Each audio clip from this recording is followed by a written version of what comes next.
Though waiving minimum wage can allow employers to raise pay, it is more likely they will do the exact opposite and reduce pay in order to better the economic aspects of their company or business. Minimum wage should not be waived for adolescent and young adult workers for three of many reasons. One being uneasy income could result in an uneasy household. Two being that cutting pay could cut the future. And finally, three, waiving minimum wage affects more than just money. Moving right along to my first point, uneasy income could result in an uneasy household. In a recent study posted on edutopia.org, when young adults or adolescents were asked what the biggest challenges were that young adults face, 24% of the respondents consider breakdown of the family to be the most pressing issue facing their generation today.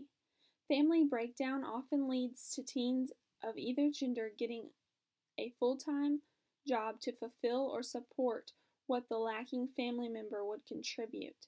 However, if minimum wage is waived, these young adults, teens, or adolescents, whatever label they may be given, may no longer be able to contribute the support that is lacking, which in turn can lead to an even more unstable household.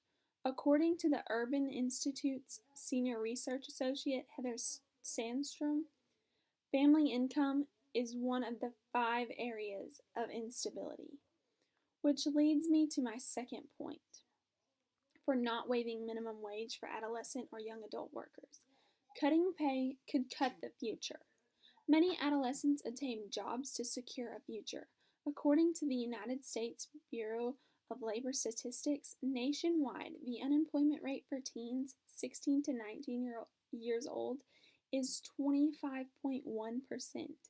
It is ideal that these rates will increase if a minimum wage is waived for young adults because they will no longer be able to support a future such as college, which in turn allows them to obtain a higher paying job, opening a bank account to support a growing family, or make a large purchase such as a car or home. This is proven through examples provided on DurhamVoice.org, where teens like Cario Livingston, who stated, "I need money for food and college applications and SATs." Similarly, 16-year-old Derwin Galloway uses his money to help buy groceries at home. Both teens that were interviewed stated that their jobs were teaching them life lessons such as responsibility that are no doubt essential to a good future. Finally, waiving minimum wage for adolescent and young adult workers affects more than just money. According to the United States Department of Labor, the child labor provisions for non-agricultural occupations under the Fair Labor Standards Act states that unless otherwise exempt or unemployed, under conditions discussed below, covered minor employees must be paid at least the statutory minimum wage for all hours worked. This act is a direct descendant or in relation to, if you will, child labor laws. If these young adults are working for reasons previously mentioned, such as to support a future or contribute to a family, but are being paid less than minimum wage, is the hassle of the job really worth it? These teens are giving up things like free time, extracurricular activities, which can teach them some of the same life lessons a job offers without the pay.